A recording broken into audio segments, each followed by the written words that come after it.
And a roundtable session at the Shangri-La Dialogue giving defence leaders a chance to discuss what's needed for credible partnership in security cooperation.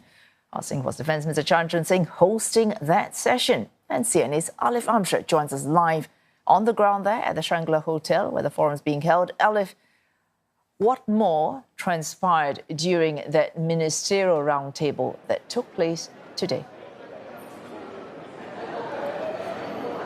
Well, Wei Su, in that session lasting about 1.5 hours long, Singapore Defence Minister Chun Sing hosted 31 ministers and their representatives during those discussions. Of course, we don't have the full access into the length and breadth of that roundtable, but we have a glimpse of what transpired with the statements that have come out, that have been put out by the Singapore Defence Ministry. And of course, during those discussions, one central theme that has surfaced is the need to collaborate with partners and like-minded partners, for example.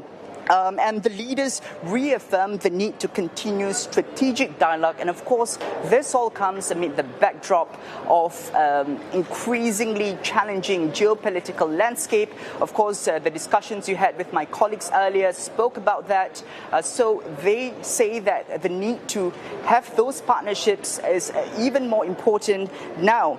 They also stress the need to keep communication channels open. And of course, this is to reduce the risk of misinterpretation and misunderstanding.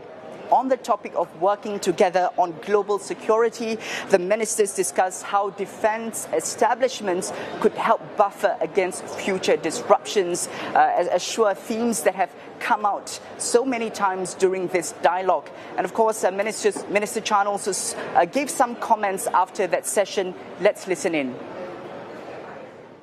It was a very open and dynamic discussion. So some of the topics that we cover include, for example, how do we secure public support and political commitment for the long-term investment in defense necessary.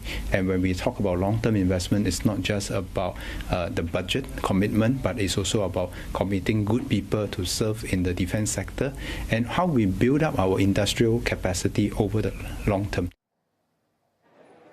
Alif, it's not just the main meetings, there are also lots of sideline meetings at this forum. What have there been any key highlights from bilateral meetings?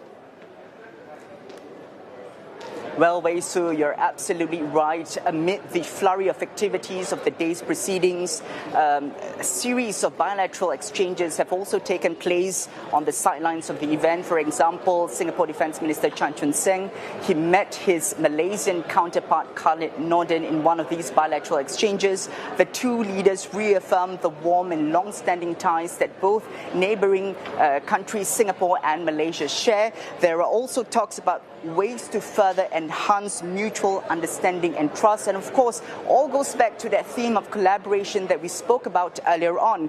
Other notable meetings include bilateral exchanges with leaders from Italy, from France, and Minister Chan was involved in those bilateral exchanges today.